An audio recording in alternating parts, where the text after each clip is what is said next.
Where the fuck is McClay? I bought one and then, or did I buy two? Yeah, I bought one used and one new. Straight up bought me a new one. Much better. What do you use? Oh yeah. That is Much better.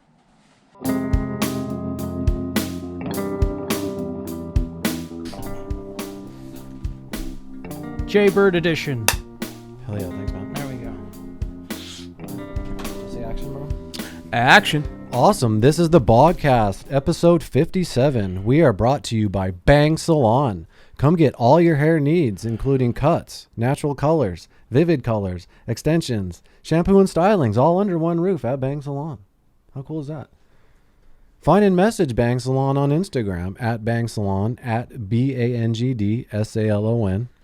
Use promo code Bogcast for 20% off your first visit. So come on down and get banged by Jordan. But if you really try to bang her, I'll fucking kill you.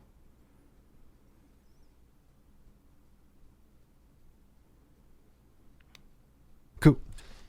That was my first time I ever fucked up on that one. Right? What did you do? I smiled. Gotta do it again, bro. Yeah. Check it out. Check us out on Spotify, Google Play, iTunes, all your podcatchers. Like and subscribe. Make sure you comment. Let us know what you think of this episode. And if there's any Butthurt Danzig fans out there, there's 2 videos for you to comment on. Word. Well, I'm really excited to announce our guest today on the Bogcast. We have one of my, not only I consider him a good friend, but one of my favorite people in the film community here in Phoenix, Justin Bird. Jaybird, how you doing, man? Hey guys, I'm doing well. Stoked that we could finally get you on here, man. We've been waiting. Yeah, man, it's been very hyped. Yeah. Well, you were actually here for the, will it be the second episode? Third episode. Because your brother was our very third guest, Tyler. I was lurking in the shadows. Yeah. Yeah. He was my predecessor, and now I'm here. Yeah, man. Totally different setup, though. For sure, man. Yeah, Upped our game. He got the shit set up. You guys have come a long way, man. I love these microphones. I'm a big fan. The Shure SM7B. You were just talking about that you got one. What are your kind of applications do you use it for? Well, right now I'm doing I'm a sound guy. Primarily I like to do, as Keith knows, I work on film sets, flying booms over people's heads, hiding lavs, also not touching the mic, moving it around. People are talking. I was waiting for that, brother. I was waiting for that. Motherfucker, I'm maybe judged the whole time.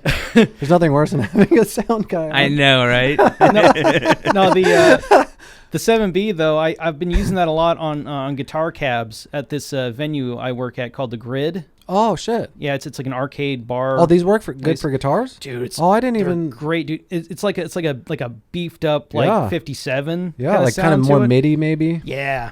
That's cool. Absolutely. Well, that's good to know for what we got coming up. Hopefully we can have some live music and during shows and stuff. Well, we do have live music coming up, and I was wondering what kind of mic to use. We have a guy coming in with an acoustic guitar, and last time we weren't prepped for it. We had a musical guest. We weren't prepped for it, so it sounded like dog shit. Man, if I came in here, I have a really nice set of it's actually a stereo set of they're large diaphragm condenser microphones that I soldered together. It was a kit on this from this website called microphoneparts.com. Oh wow! And yeah, they actually make their own circuits. I learned how to solder like a few years back, and I up to that point I only made like XLR cables, like microphone cables and things like that. And it was a really fun project to go through and actually make 2 microphones. So like a stereo pair microphone. They give you all the tools and parts that you need to make it, and so it's kind of like your own custom mic. It's a step-by-step process. It's a kit. They teach you, where the parts go, and they talk to you a little bit about what they do. It's a really good training thing to do. Before that, I did make a stomp box too for a guitar. Like it was an overdrive pedal. And that was a little bit more straightforward, but that's a little bit more complex because of the fragile parts in it. So, but the capsules themselves are like a clone out of like a $1,000 microphone. Wow! And the whole kit itself costs for both of them was like $600. Wow! And then I bought a cheap microphone to gut and use it as a donor microphone, like the chassis and everything, and put it all in there. And I got my dad to paint it It was really cool. Like he in his spare time, he just messes around with guitars. He's an absolute craftsman. This man, I've never met anyone else in my life that has as much knowledge and expertise in just building things. I love people like that. It's fantastic, yeah. And he did this really awesome, it's like an acid green out to like a black, like on one of his guitars, and it was. I said I want that on my microphone, so he airbrushed it in. It was awesome. We might have to borrow your knowledge. But those microphones, to get back to our original point, sound awesome on acoustic guitar. That's These what ones? I'm saying. We got to. Or The yours? ones I built. That's Yeah. awesome, Yeah. dude. You We still might have have it? to borrow those, man. Yeah, absolutely, I have them. That's cool.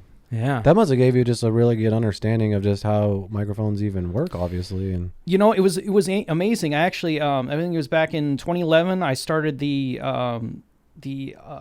audio, the studio recording program over at Mesa Community College because I didn't have enough cash to go to the Conservatory of Recording Arts like everyone else. I did the does. same thing. I went to Hey, community bro. college for studio recording. Hey, Justin, let me tell you something. Be happy you didn't, because that place is in my opinion, a complete ripoff, and they don't teach you the majority of stuff that you need to know to be a recording engineer, in my opinion. Because your brother went there? My brother did go there. He spent Really? a lot of money to go there, and he's doing nothing with it. It's partly on my brother. It's partly Yeah. on them, though, too, because let me give you an example. Maybe I'm glad you're here. Maybe there's two ways to look at it, right? Obviously, the majority, like at least 50% of it, or maybe more, is on him for not doing something with it, right? But a lot Well, of it is a hard industry, too. it is. It's a very hard industry, but a lot of the things that he learned isn't usable now. Does that make sense? Like, Well, that was he well, went at a transition he period. went right where it in the went from transition analog to digital. You had to go pay to get your shit recorded to now everyone has a recording studio in Yes. their home. Because I went through the same thing. I went to community college for recording too. I actually had a great really? experience. I went to GCC. Oh, I wow. took Studio Music Recording 1 and Studio Music Recording 2. And I thought it was I had a great experience. The Studio Music Recording 1 was more book oriented. You learn the lingo, the knowledge. Yeah. And then Studio 2 was you got in little groups of 3, and then you had to find a band to record. Yep. And while you recorded their band, when you brought your band in, you were like the producer and everyone else was the engineer. And then when they would bring their band in, you were the engineer and they were the producer. So you got both worlds of the studio. And the teachers at GCC were awesome.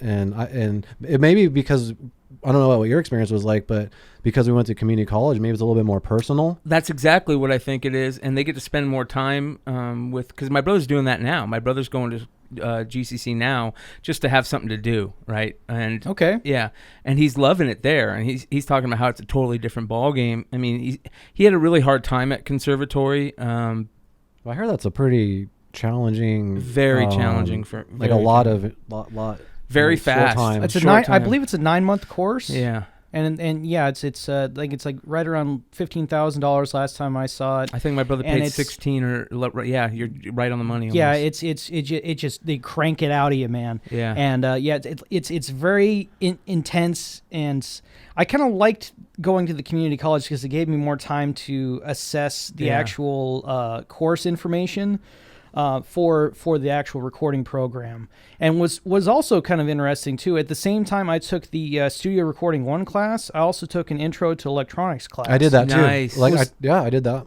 It was spooky the way they lined up when they complimented each other. One of the days we're learning about microphones, in the same in the electronics class we were learning about electromagnetic induction. Wow. Which is the process to turn essentially sound waves into electricity. So I got one for you. Again, Bogcast synchronicity, right?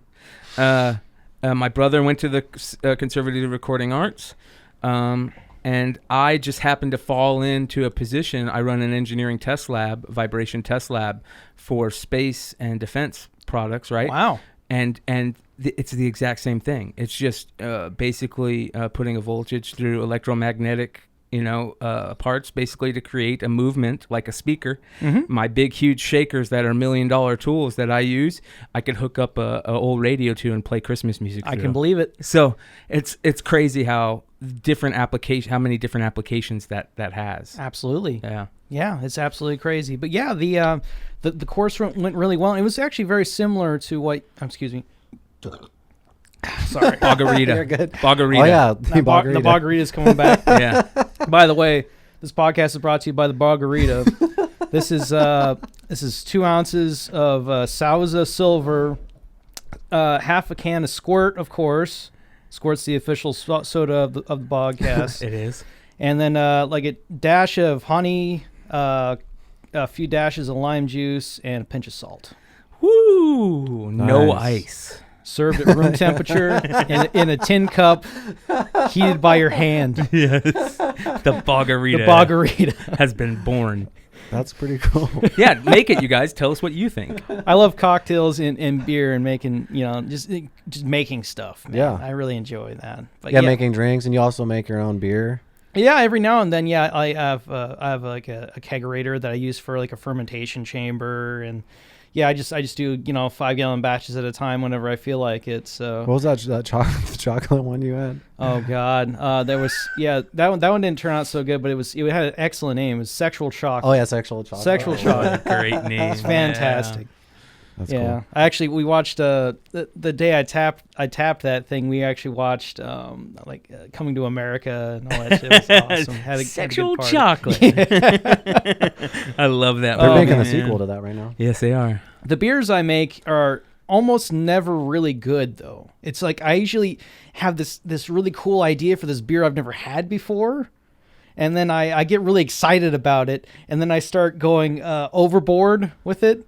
And I'm like, yeah, what if I do this and that and this? It's like if you were a child at a candy store, or like someone had Oh yeah. yeah, had the here's the credit card, go figure it out, Like, Yeah, but that's why you. I want this and this and that, and I need to focus it and make I'm trying to live with the mantra that simplicity is the best Yeah. recipe. Yeah. So that's It's like that with anything when you're creating anything. I remember going back to like recording music and stuff, trying to mix stuff. Unless you stop yourself, you're just going to constantly try different things and putting more different ingredients in there. well, that's why I've gotten into cocktails a little bit more, because I can just make it a few ounces at a time, and if it's terrible, I just dump it down the drain real quick and try it again. So it's easier. It's a little easier, a little quicker, and you can get you can. And then if once you get that drink, it's like, oh shit! Yeah, man. It's really exciting. Yeah, I'm developing a recipe. I was gonna say, book how right many now. drinks do you have now? Yeah, well, now Bogarita, and then frozen margarita, We get- regular we get margarita, 20% off pina that. colada, zombies. I'm working on Mai Tai. I haven't quite got that down yet, but it's I'm working at Sazerac. I make a good Sazerac. But yeah. Explain how you came up with that, because you came over here with nothing and just made that with the ingredients I had in my fridge. Yeah, I totally MacGyvered this, man. Well, I mean, tastes like it for sure. I mean, well, actually not too bad, honestly. But if it had ice, but yeah, I just you were like, hey man, you want a shot of tequila? And I'm like, well, I have this Ladmo bag you gave me with all these suspicious items in it. One of them being a can of Squirt, because it's the official soda of the Bogcast. Yes, it it makes is. sense. So I just took that, and then you're like, hey man, have this tequila. So I mixed that up into that, and then I just started raiding All your of a sudden, the entire honey was kitchen. out. I started raiding your entire kitchen, like looking around, like, what else does this thing have? So That's yeah, cool. I just It was pretty impressive because I was in little there. this, I was little like, that. I thought he was looking for a glass. I'm like, what are you looking for? He's like, I'm just looking. And I'm like, what the hell is he doing? And then I saw he was putting everything together. I'm like, oh, cool. He's making a drink. That's what he does. Yeah, that's what he does. Mixed it with a steak knife. I do that too. but It's got little bits of tin in there. It's good, man. So out of all the beers that you made, have any of them been like really good, or are they still kind of? There was this one I made excellent. I think it was the second batch of beer I ever made, and I was like, you know what? What if I made a blood red ale? So I just focused on the color profile of the beer. So I took I looked in, I did a lot of research on what actually makes beer different colors, and it's the grain. It's the actual grain. Okay. So you take different. So if you, like a toasted barley, for example, typically they're very dark. Yes. You'd make a dark beer like a stout or a porter with that. But there was a actual red wheat that I found, and I found a few different versions of that, and I mixed it together, and I called it the Angel Rippin' Ale. So because my brother had this idea, like, well, I want to make this blood red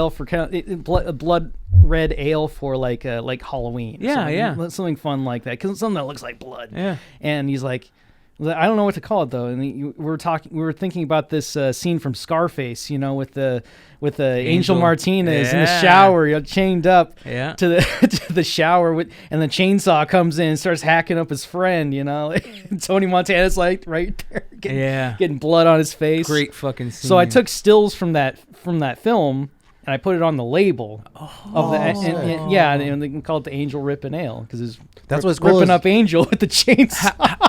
How did it come out? The color, dude, it was blood. It was awesome. Like really dark. Yeah, man. Wow. And it was a little bit hoppy, but not too hoppy, and it was just a really good, really good red ale. Not bad, dude. Yeah, that was. See, there's a perfect example of, like you said, like you were going after the color, and the taste came out good too, right? Yeah, I just I took a basic pale ale recipe, and I just tweaked it with the grain.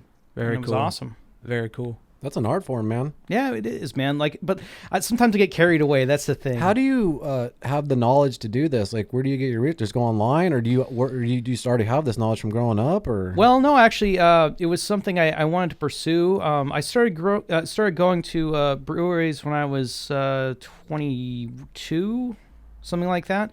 There was this one that doesn't really exist anymore. It was called the Phoenix Ale Brewery. It's off 30th Street in Washington.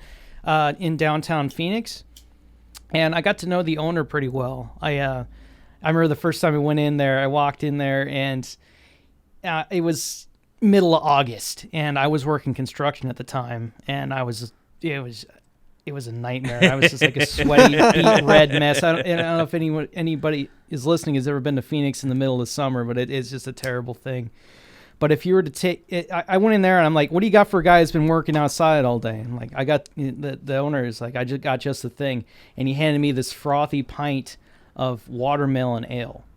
Yeah, it was like this really nice, it was like a pale ale, right? But the watermelon was just very faint on the back end. And it actually was good. It's very refreshing. Wow. I had several pints of that. And I was hooked after that. So that just gave you the idea that there's other kinds of beers because of the watermelon. That and it was the culture. Yeah, this was my first experience in a brewery, and the owner was right there. I got to talk to him. His name was George. George Hancock. He was a fantastic man. You just like the experience. Yeah, man. I started going there pretty regularly. Once a week, maybe more sometimes, and it was.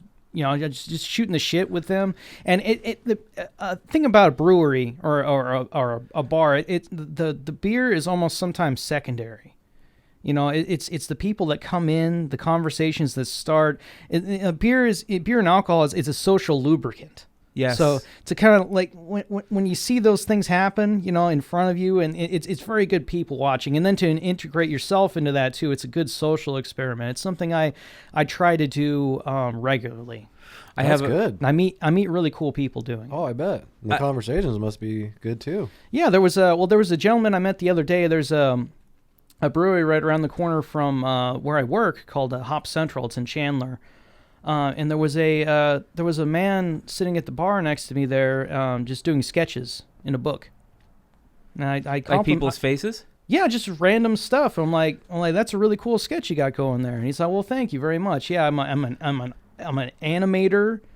I like to do storyboards. Okay. So and that was the gentleman I believe I mentioned to you the other day. To be able to help you out with your screenplay that you're working on. So. Storyboarding and shit. Yeah, and he just does straight up illustrations and things like that too. That's really cool. Yeah, he said he was working for this electric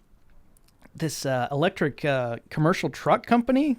They were calling it Nikola, right? Kind of like that's cool. Yeah. And I didn't know anything about it, but yeah, they're trying to corner the market on commercial vehicles for the trucking industry, and for electric trucks. Yeah, that's smart. Yeah, it's based in town here. There's all kinds of weird stuff like that around town here. You guys ever heard of that Local Motors automotive company? No. Based in town. They're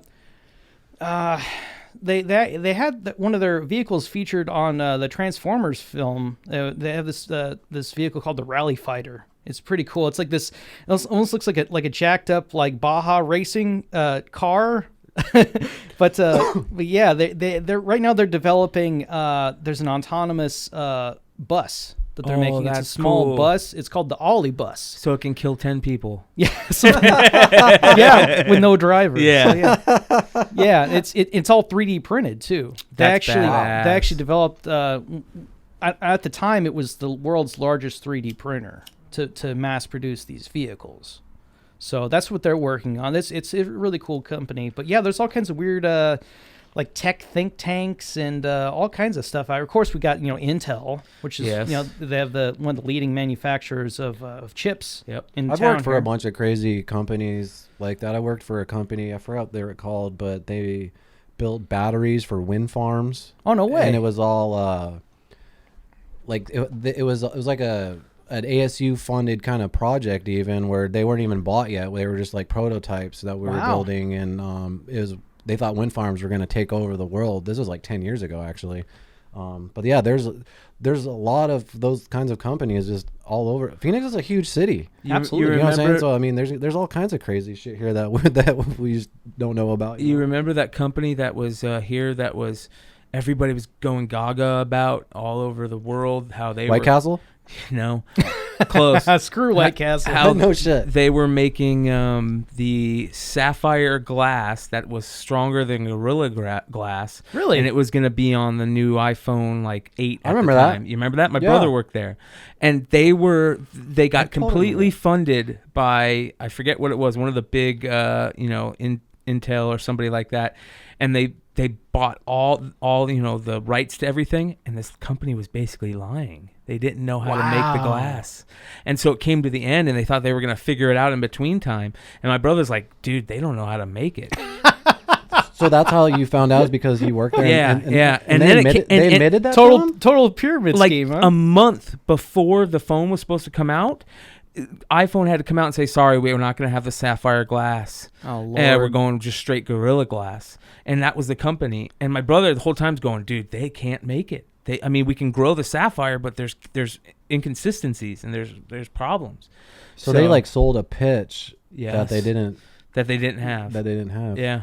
Crazy, dude. I thought they could just pull it out of their ass. Completely went bankrupt. God, imagine how many companies just are constantly doing that. What's that one company that said that they had the blood test, the crazy blood test that they had the documentary on HBO about? Where it was that chick that sounds like a dude. She's got a really low voice. Anyways, yeah. Yeah. Well, that's when this documentary happened, that's what everybody was talking about, this documentary. Like, holy cow, listen to her fucking voice. She is scary weird. So anyways. It's like one of those voice altering things. Like really weird. And a lot of people are going, she's faking it. The black bar with the face like this. Yeah. They didn't need to know my name. I was there that night. All the shit went down. That's exactly what she sounds like, bro. But she had she said she had a special test that was going to save the medical industry because it was a blood test, and all it needed was just like a prick of your blood. You know what I mean? Like a diabetes test? Yeah. But it was a blood test that could check for all kinds of major diseases that you would have to get intravenously, right? But she was lying the whole time. And this company went as far as I think there were stocks, that sold and all kinds of crazy stuff. And there's a documentary about it that's just absolutely nuts. There's also a really cool podcast, like I was talking about with Robin about those cool investigative podcasts. There was a person that did an investigative podcast on this company and had a whistleblower within the company. That's how the company got found out. A whistleblower within the company contacted somebody and went, hey, this shit doesn't work. So I know that the closest legitimate company I can think of that's along those veins is there's they ship a box to your home and then you shit in it. Yes. And then you ship it off like get it tested. Yeah, that's how they check for colon cancer and stuff. Yeah, now. Man. That's real? It's real. You shit in a box and you ship it out, man. Damn. I wonder how many dog shits they get back. You know what I was thinking? Because I recently had a package stolen from my doorstep. I was thinking about just taking a shit in a box and leaving it out there. That's a great idea. It's fantastic, right? Get a ring. And put something in there to blow it up too. Something. So when they open There's it some up, videos of people doing funny pranks like that where they know their package. There's one guy who did a confetti thing, and the guy got the package in the car, and they just blew up, and they confetti need went to all spray over him with his dog shit or shit, human shit. I was just gonna take shit in a box and put it out there, man. Fucking take it, man. Dude, I Let's keep doing that till they learn. It's funny you bring that up because I just went crazy online and I sold a bunch of comics, and I took all that money and I have this new podcast where I open like old sports cards and shit and new sports cards online on YouTube. And so We're good on the camera, right? Yeah, we're good. Okay. Yeah. So it just started, right? And this company online, and I haven't been doing this forever. I haven't been into trading cards in forever, but like it just brought me back in, right? Like I'm a little kid, super excited, pulling all this cool Hey, you shit. were doing a fucking podcast, Today. right? I saw you. Yeah, I was on today. YouTube. I'm like, is he live right now? Yeah. Like, So, anyways, I bought like $1,000 worth of like unopened cards from this blowout cards because they have this November deal where they like have half off shit. Holy cow. Dude, I bought like 30 Garbage Pail Kids packages, you know what I mean? Wow. From like not 2013, you know what I mean?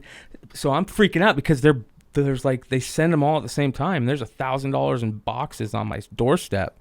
So I'm freaking out that people are going to steal that shit. So I'm trying to think, what do you come up with to combat that? a ring. How you not have a ring right But even now? with a ring, they can run up there and grab it. At least you have a video of Like them. there's got to be some place where they can put the boxes that. Dude, okay, first of all, 50% of the packages that are being stolen are the people that are delivering them, that are dropping them off. They drop them off, they drive off, come back and steal them. B, they just they don't give a fuck. They just throw them. They're not.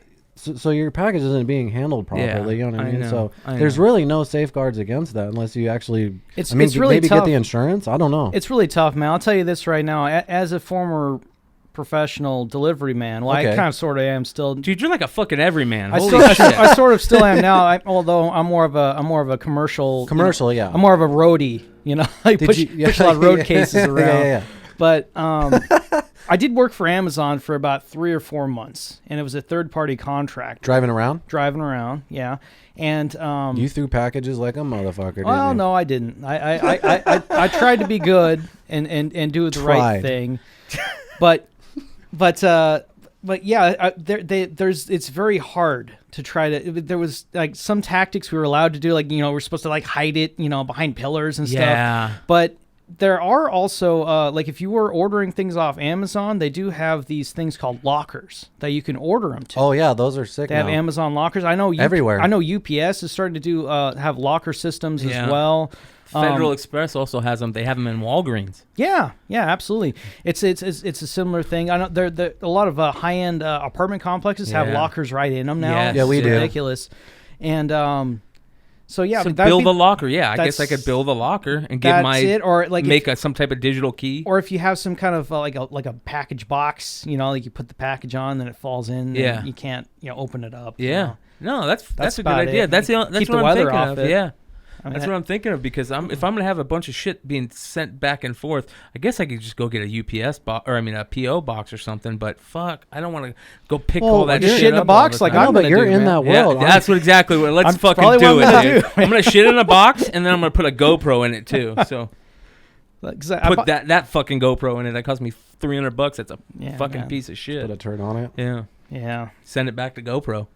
I've recently had to use those lockers because when Amazon tries to deliver to this complex, because of it's pretty secure. Yeah. It's a nightmare for them trying to get in. Oh, it's awful. So, and I know the stress of when you're getting a package. Yeah. So I'll literally watch it traveling on the map. Just keep refreshing it. Oh, he's in the neighborhood. I'll see the Amazon guy and know that he's on 6th Avenue. And I'll go out there and he'll just be like, how the fuck do I get in here? And I'm like, bro, I'll let you in. And he's like so relieved. So I know when I do get a package, they just throw that motherfucker because I have that little patio. They send because they're so mad by the time they get in here because they can't get in there. They're just like, fuck this guy, and they just throw it. Because Jordan got a few packages that should have been, probably set properly down. I could tell they just fucking threw it. Well, you know that same place where you come in at, and it has that little shelf right there. Yeah. I've walked up multiple times and seen packages on that shelf. Me? No, and it just has their name. Like they had tried to come in and they couldn't get in the gate, so they were just like, "Fuck this," and they just put the name. Like I'm so glad you told me that because I'm telling you, when I get a package, to the minute I'm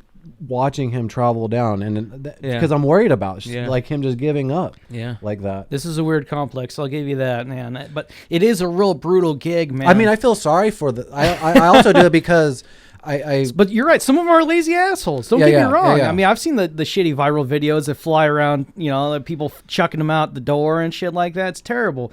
But I will say, though, like when I was driving, man, I mean, even though it was supposed to be mandated, I didn't have time for breaks. I didn't have time for lunch. yeah, they're Nazis there. They fuck you. Well, I mean, there was I worked for a third party company. Oh. It wasn't directly with Amazon. So it's even worse. They straight up told us in a driver's meeting once, because we had plastic bags, right, to put around packages in the rain, right, so it wouldn't get the rain on them. You wanna do And this? That got to be a pain in the they ass on a said rainy day. they said Thanks. they said they found what is this? They found a can of piss in the parking lot. They found a monster can full of piss in the parking lot Of like your work. where the fleet trucks were. Yeah, so Like, they're- what's a monster can? like a can like a big fucking can of energy Yeah, like the drinks. guy was pissing and He fucking pissed in the can and left it in the parking lot. Yeah. And they round us up in the meeting and say, okay, it's okay to piss in the vans as long as you don't leave the piss in the van. That's what they told us in the meeting. So what the fuck does that Because mean? you're running- Means they want you to work your ass off and piss in the van. You're running around these neighborhoods and these apartment complexes, package after package Yeah. after package. No bathroom breaks, man. No fucking place to piss. no Fuck place that, to shit. dude. Fuck There's that. there's no I'd time. be driving home every time I There's gotta no take a time shit. to eat. It's fucked, man. It's a fucked Aren't you crazy getting, job. You're not. Oh yeah, you're getting paid on what you deliver, not no, your by the hour. Oh, okay, then fuck. Hourly. I would go shit You all know, the time. Oompa, you know how he had that delivery job, although it was delivering dead dogs, which is depressing as fuck. He wants to Yeah. get another driving job because he loves that freedom of just being by himself on the road. I love that too, man. He listens to the podcast, or he fucking watches movies while he's Yeah. driving. Like he picked me up, he's watching Joker on Watch 32 IS. I'm like, well, fucking. But yeah, he just, some people I think love that. Yeah. I It's mean, really. I've been doing professional driving jobs for about 9 years now, and I will say that is the best part. Just wear a diaper. No. Like Get a I piss said, sock. I only worked for them for about 3 months. It was just long enough for me to get insurance, and then I said, fuck you, and then I left. And it just right as the insurance was getting in, I'm like, I got a better job, and I left.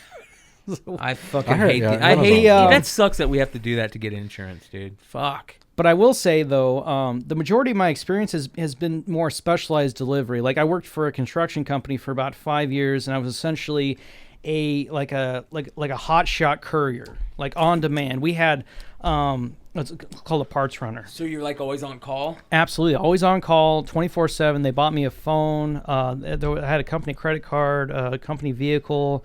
There was only 2 of us in the company, and we covered the entire Southwest. So That's from badass, Southern though, bro. California all the way to West Texas, up to Southern Nevada, Southern What type of Utah. vehicle?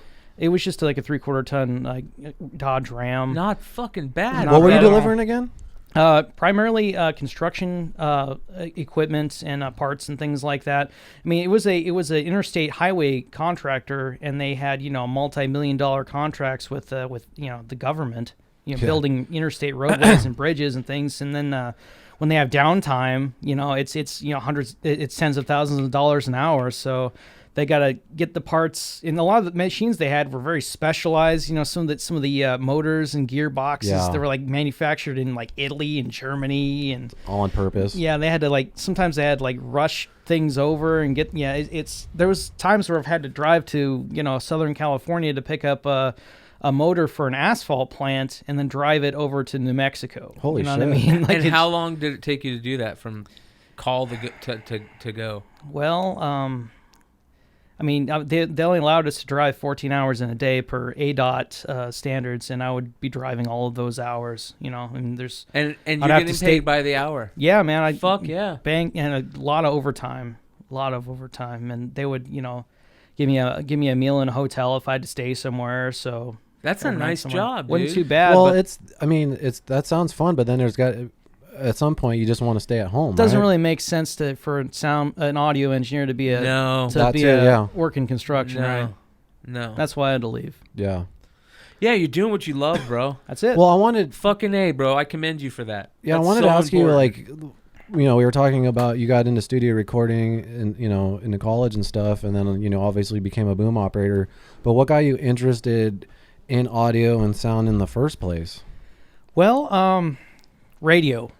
Primarily radio. I used to listen for a little while to this. There was a station out here called 101.5. Now it's like a hip hop station or whatever. But for a year they had an alternative talk format that was on there. And I guess precursor to that, I used to listen to a lot of Loveline with Adam Carolla and Dr. Drew. Yeah. And he ended up getting a morning show on this free FM format. And they were primarily based out of Southern California. And they had Adam Carolla. I remember that. They had the morning show. I think they had Frosty, Heidi, and Frank. They had this guy named Tom Likas. Oh, I remember Tom Likas. Holy shit. Tom Likas. Yeah, the fucking flash. Put on your fucking lights. Put the Metallica on there. I'll also listen to old clips of that every now Flash and then. Fridays, I think they're called, right? Yeah, man. You turn your headlights on, the chicks would flash you around town, man. That's awesome. He started here in Arizona. I think he started over in New York, and then he was like over here for a little while. But yeah, then Southern California was where he wanted. I remember when he was here. Yeah. But yeah, but there was a local show that I got really into that came on at nights. It was called Big O and Dukes, and I became this really big Uber fan of them. And this was in the era of MySpace, right? Yeah. So this was like 2006, right around there, and they would be saying like a really funny story. It was kind of like an open format, kind of like this, it's like a couple friends hanging out, talking, kind of giving early fucking long form podcasting. It's kind of what it was, but it was on terrestrial radio, and they were just sitting around talking crap about each other, almost like kind of like in a Howard Stern-esque kind of way. And Howard Stern's also awesome too, by the way. Yeah. For sure. I didn't mention him, but they got to talking about different stories and topics and things. Like they would have, they had one of the guys, they were saying something funny about their day, and I would go online and I would look up different images on like a Google image search, and I'd Frankenstein up a picture. Like really primitive Photoshop. I had like Macromedia like fireworks or something, and it wasn't even meant to really do what I was doing with it. It was meant more for like web-based applications. It was like a jacked up version of Microsoft Paint. That's like what I was using. Took forever to fucking do anything. It was awesome. I had so much fun and trying to recreate a snapshot of the story these people were saying. It was really fun, and I would post it up on their MySpace page, and they would just go batshit crazy about it. I'd get a lot of laughs over it, and then sometimes I'd instant message them over on. They had AOL Instant Messenger, like they had live chat during the show, and if you had like a funny one-liner, they would say it over the air and stuff. So that's fucking. So he became such a big fan of radio. You can either get into two ways. You could either be a VJ or behind the scenes. Is that why you got into microphones and the audio aspect of it? Because you wanted to get in the radio and yeah, that was part of it. I kind of analyzed what radio was at that time because, like I said, that format was only around for a year, and I watched it come and go, and then I kind of saw where a podcast was going, and then I started doing a podcast with my friends called The Diaz Show. That was fun. It was kind of a bunch of fans of that radio show that we, the Big O and Duke show. We kind of got together and made our own thing. And I kind of at that point I kind of assessed what the radio industry was. It's like a century-year-old medium filled with dinosaurs. We were just talking about that with our last guest. We had someone from the radio on. I mean, you put your radio on your car if you haven't in a while. I'm sure you haven't and randomly flip through things. You'll get terrible ads. You'll get the same music over and over again. It's horrible. It's absolutely terrible. Yeah, it makes me want to drive onto oncoming traffic.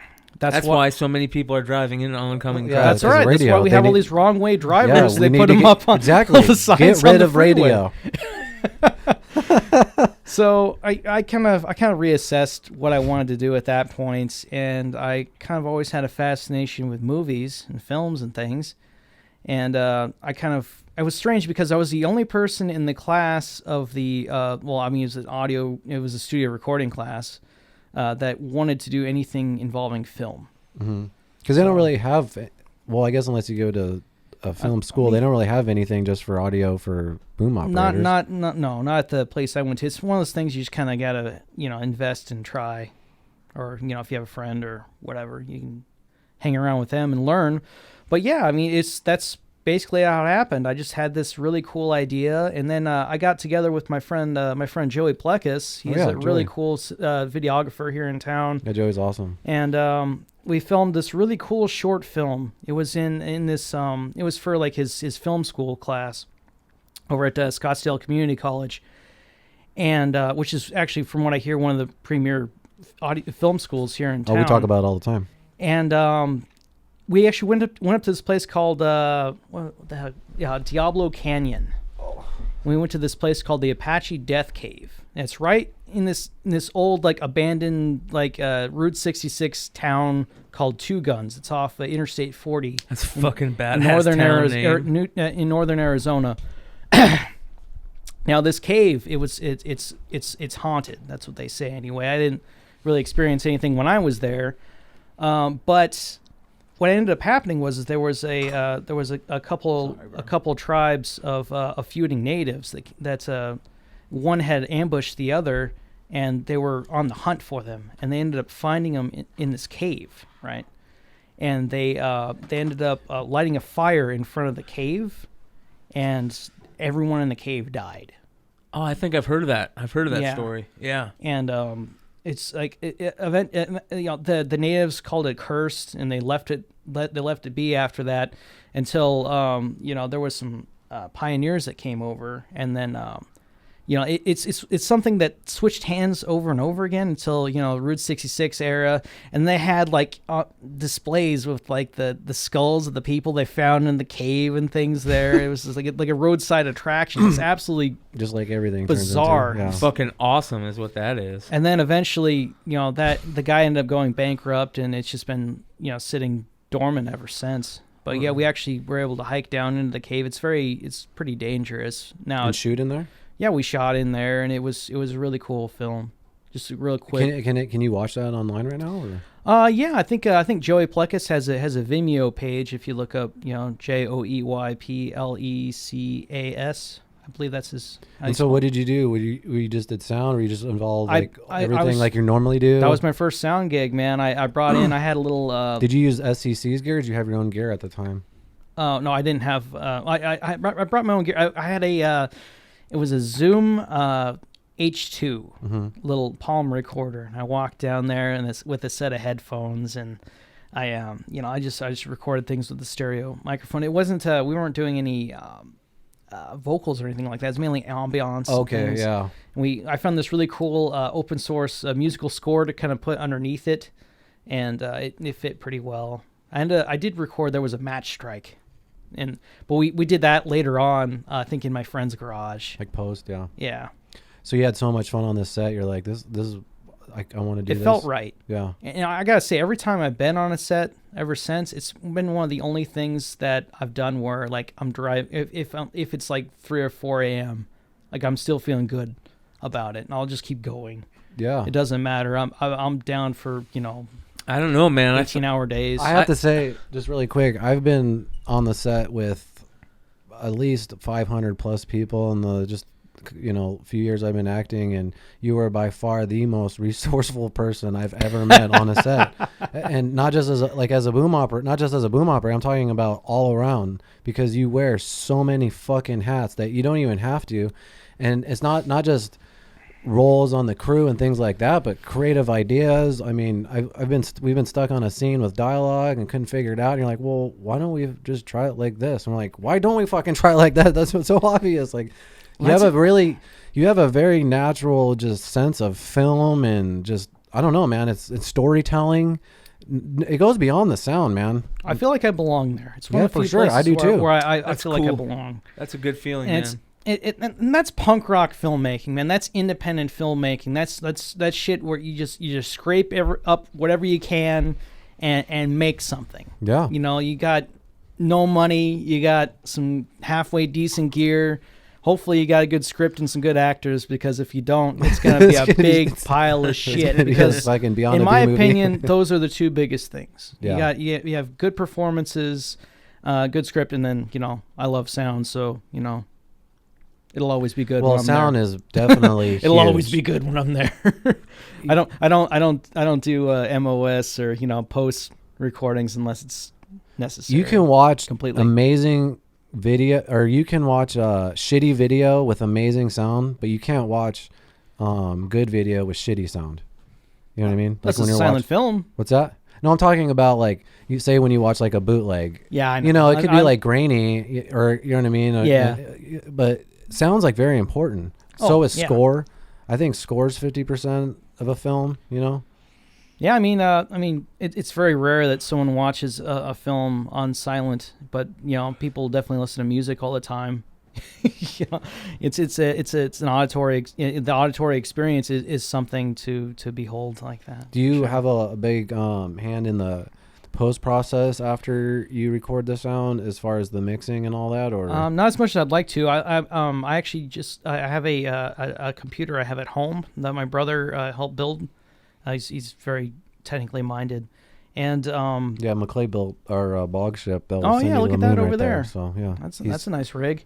Yeah, but yeah, I have that's kind of meant to enhance my post abilities. I haven't quite dug in on that yet, but yeah, I right now I am keyed in on gathering sound on location live. That's my forte at the moment.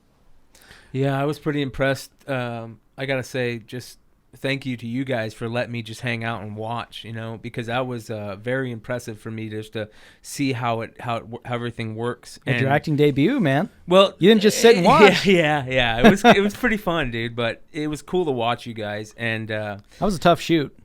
Dude, I was gonna say, there was a couple times I thought dude. you were gonna lose it, bro. How did you not lose it? Chad was losing it. Yeah, Chad was.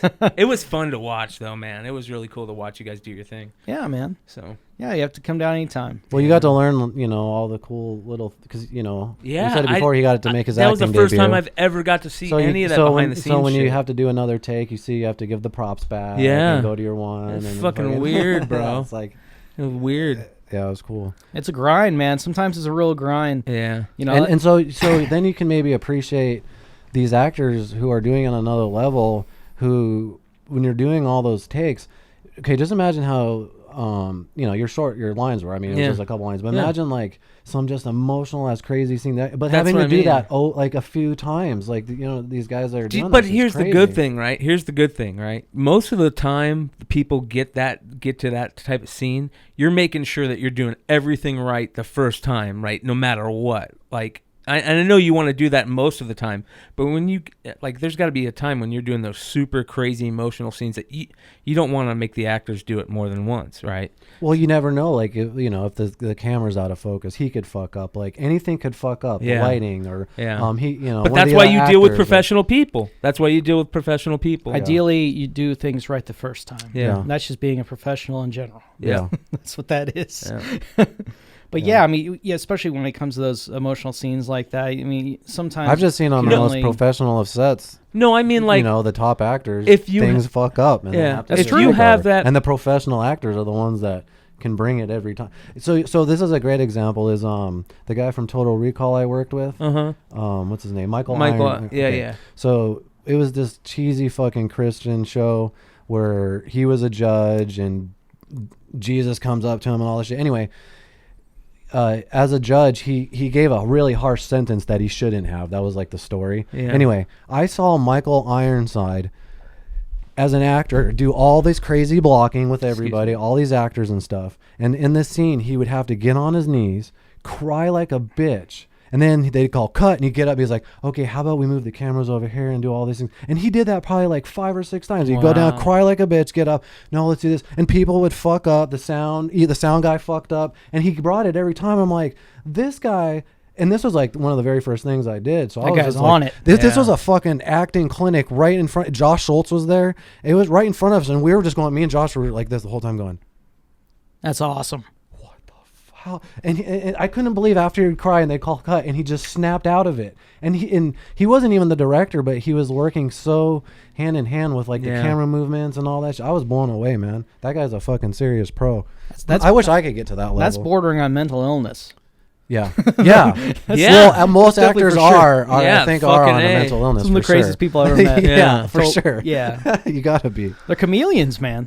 Some of the best are chameleons. Yeah, yeah. You'll what's really surreal about these people is you'll watch them for years, These right? people. You watch them for years in these films, and you'll be like, who is that person?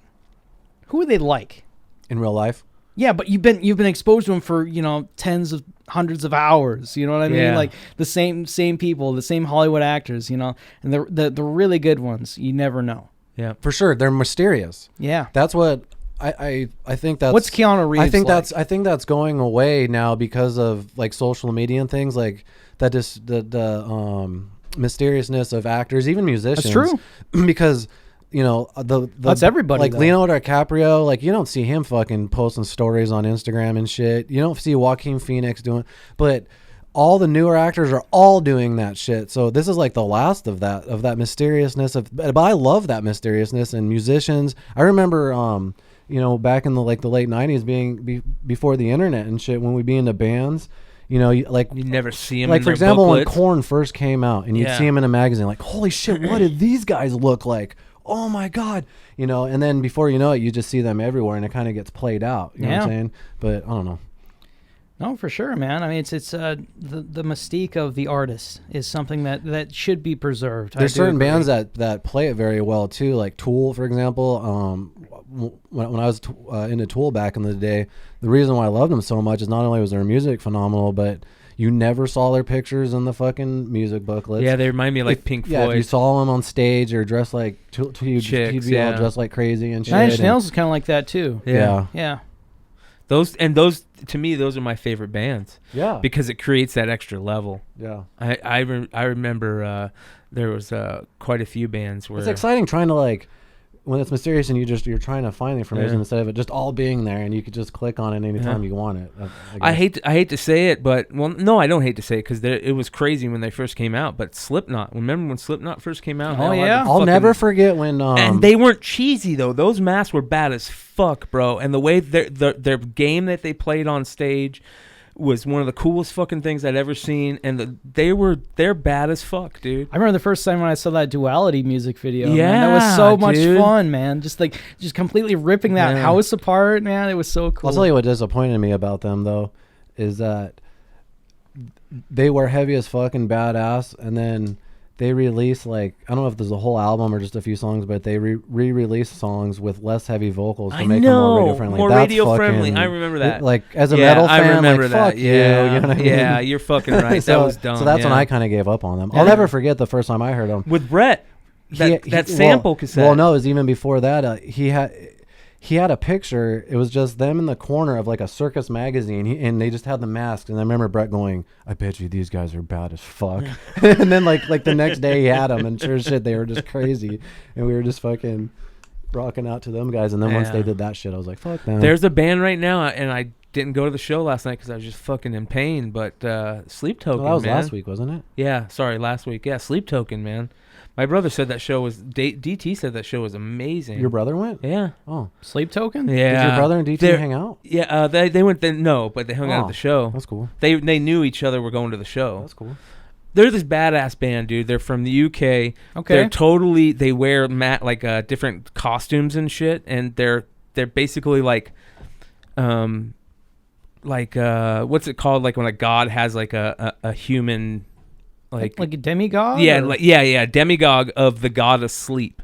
Oh, wow. And they're and the lead singer has the baddest voice you're gonna hear in a long time. It's very very few and far between when a band has literally blown me away, dude. This band is the best band on the planet right now. You say you saw him live? I didn't get to see him. No, I was fucking hurting, dude. Oh, that's right. So- This is one of those Yeah. bands too that's not even headlining yet. Yeah. They're still like They you go opened and the they're like show, one of the, dude. So they're not even. They're gonna probably be huge soon. And they give interviews. Their interviews are like they don't talk about anything but being the sleep god and how everything's for the sleep god, and they stay I in didn't know any of that character. shit. They do some I didn't know any weird of that. shit. Yeah, they're bad as fuck. I didn't know they dude. even wore masks. Yeah, dude, they're badass, dude. You know, that You kind should of wear a mask. that kind of reminds me of one of the craziest shows I've ever seen.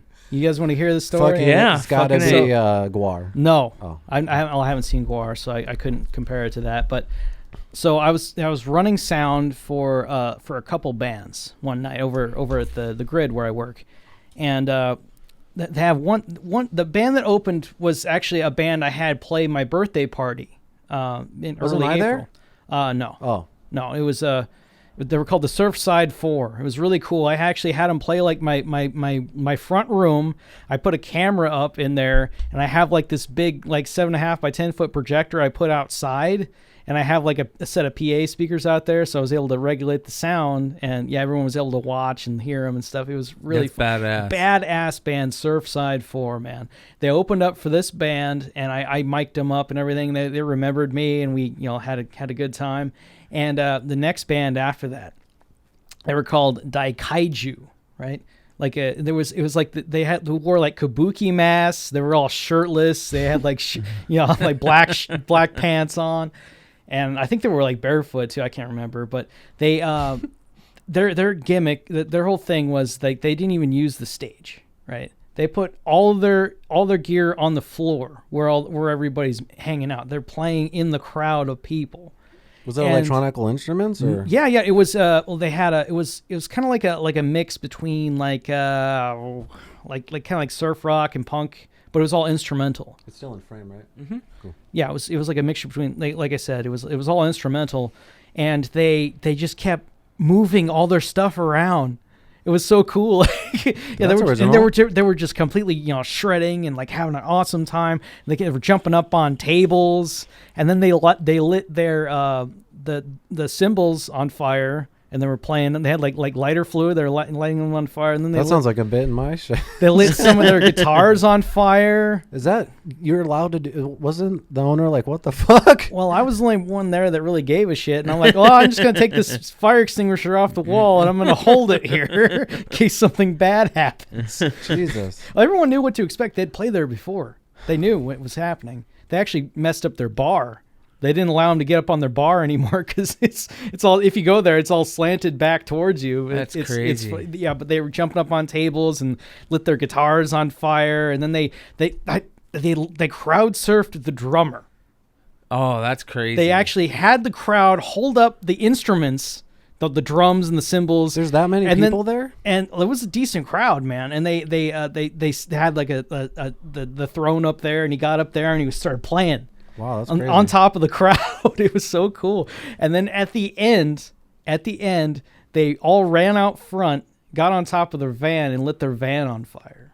The roof of the van. Wow. On fire. Yeah, man. Can you imagine doing that This is every one of the 3 days? The most punk things I've ever seen. Dude. What kind of music?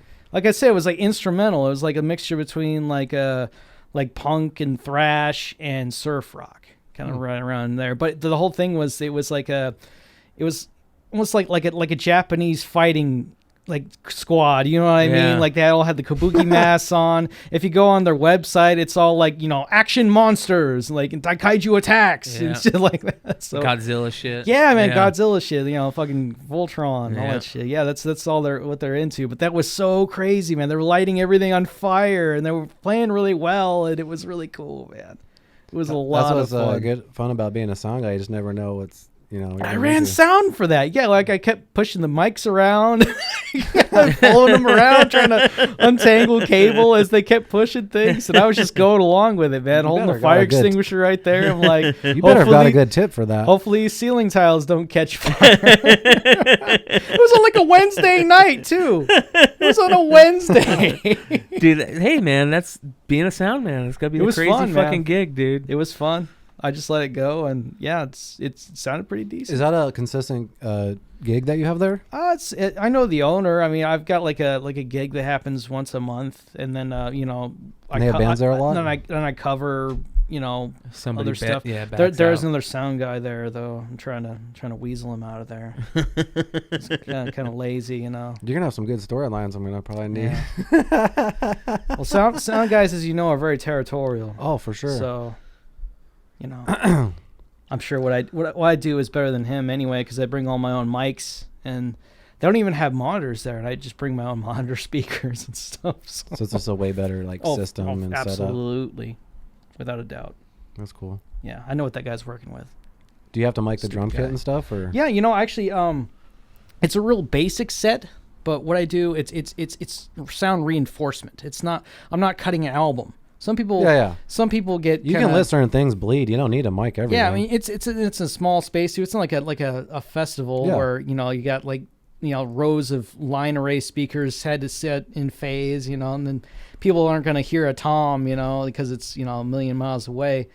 So I have I used one of those microphones I told you about earlier that I made. Mm-hmm. I used one of those for the overhead, and then I have I throw like an SM57 underneath the snare. Mm-hmm.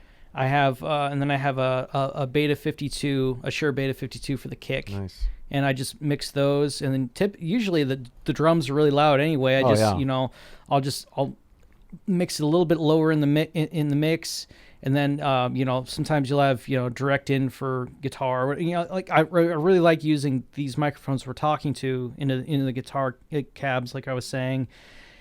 And then I've got other 57s too. I've got I do have an Electro Voice RE20 too. I haven't messed around with that much though. You just do the bass direct. Bass. I do have an Audiox D6. So they bring in bass like cab speakers and stuff? Yeah, they got cabs. I mean, fridges, whatever. Yeah, no shit. Those are the worst things to cart around. Those they're bad, things. man. And it's a little tiny place too, and they're trying to blast all their crap. When I was in you always got to tell people to turn it down. Dude, when I was in a band, we were the worst because me and my buddy Mike, we had 2 4x12 cabs. And we would go into places like that, and we would fight for who was louder. Of course. And then our bass player had 8 4x10 speakers. It was ridiculous. I mean, now I realize you only need a little bit. Why don't we have any fans? Yeah, no shit. They keep blowing them off the stage. It was so fucking loud when we would practice. It was crazy. So yeah, I know what you're talking about. Yeah, man.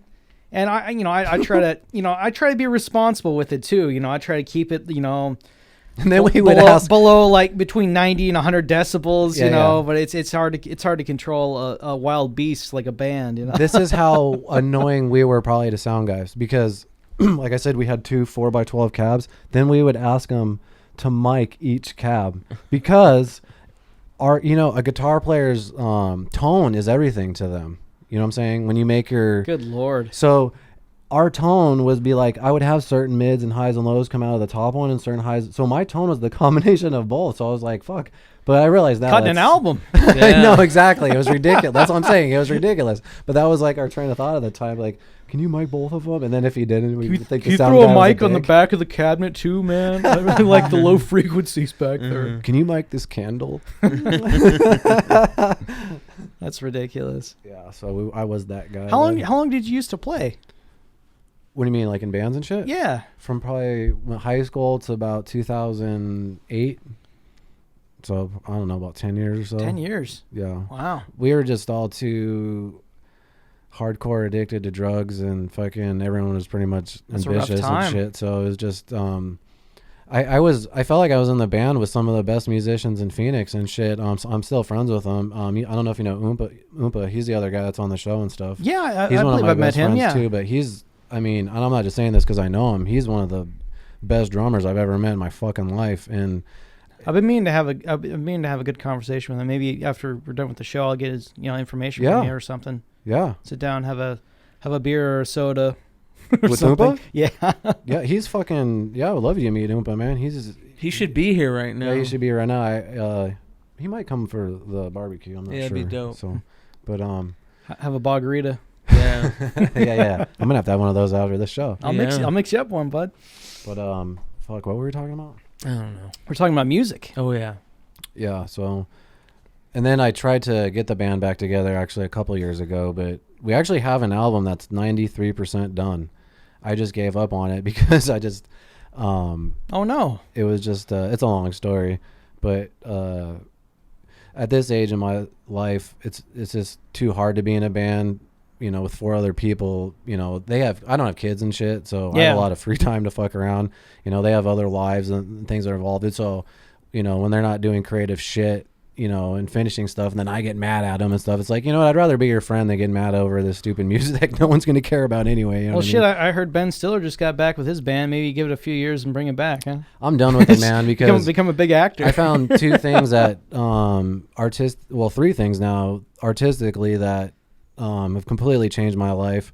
And because being in a band with like 4 other guys is like having 4 girlfriends. So not only are you fighting and arguing with them, but then they fight and argue with each other, and you're trying to be the mediator. It's a nightmare. I'm too old for that shit. That's gross. So now I just have this awesome podcast with my best friend Brian, Yeah. where we get to hang out and talk to cool motherfuckers like you once a week.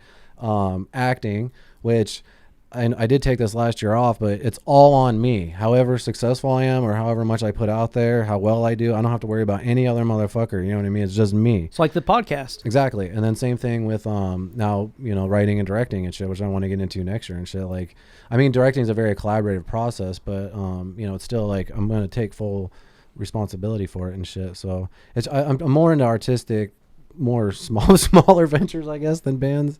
Well, some people get a big ego too, especially when it's their first film like that. You know, they have a certain vision in their head, and it's good to be humble. And it's obvious you've learned that. You know, being on set and, you know, having to. I feel like I've eat your humble pie. Yeah. I think acting is kind of like being a comedian, not on that big of a scale, but close. It's kind of like you're tasting it. You know what I mean? You're kind of stepping towards that edge, and you kind of have that free space, but you're still kind of vulnerable to, like, I couldn't imagine doing those crazy, you know, some of those crazy, really emotional, crazy scenes, like in front of a whole, you know, 12, 15 people. Well, we talked about one time I was walking around butt naked on the Manson set in front of all. Just imagine being there on set and walking around butt naked with a piece of tape from your nuts to your butthole. That's what I was doing for $1,500. Quick $1,500. I've done a lot more for a lot less. Man. Yeah. What? I'm just kidding. Anyway, we're getting short on time. I know Damien's going to be here in about 20 minutes. We could start prepping for the Okay. barbecue and shit. So is there anywhere people can find you and shit? Or if anyone wants to hire you as a boom operator, where can they find you and how contact you? Well, I did have a website for a little while there, but it's out of commission at the moment. But I am on Facebook. If you look up Phoenix Phonic Audio, FENIXPHONIC Audio. Yeah, you can contact me through there. It's got all my information. So. And you also have an Instagram contact, right? I do, but I'm never on there. Oh, you're never on that? Okay. So that's irrelevant. I'm glad you're telling me that, because right here I usually have a little Instagram thing come up. Yeah, just put it, it's irrelevant. Yeah, at irrelevant. Yeah, there you go. And yeah. Sweet. That's it, man. Yeah, I you know, if you ever need anybody to talk to, I guess, you know, if you're having troubles, I'm a good person to lean on as well. And if you want to have a beer, I like good beer. And you know, if you need some sound work, this isn't a dating service. and I love you. I just want you to know that. Jesus. Cut. All right, that's a wrap. Huh? I love you. You need to put those bogaritas down, bro. Yeah. Jesus. I'm getting bogged up.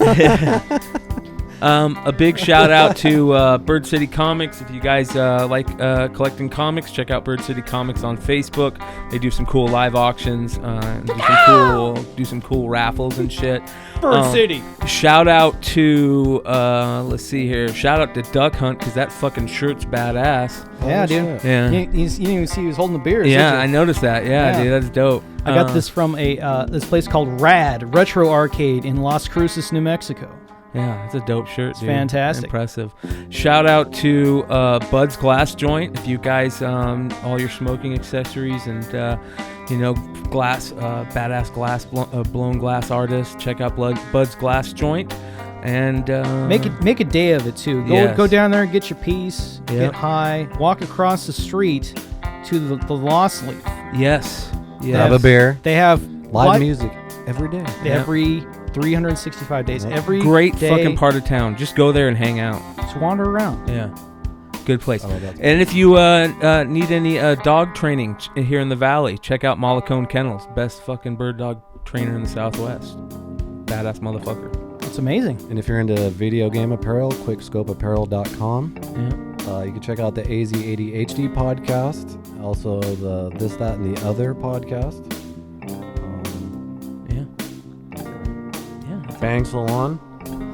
And thanks to Jaybird for taking the time to come down and bullshit with us. We really appreciate you, man. Dude, thank you guys so much. I wish I actually had an official thing to plug. Bro, you're fine. Or, it doesn't matter. or like a really cool comprehensive topic to talk about. But it was fantastic talking to you guys today, and it was I had a lot of fun. Yeah. So thank you very much for having me. I That really was do awesome. appreciate Thank it. you. You got to come back anytime, dude. I appreciate it. Hell yeah. Fucking even if you don't have anything to plug.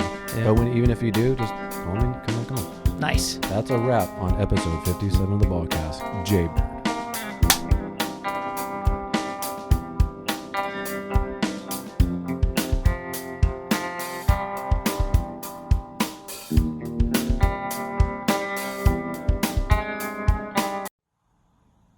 Bang!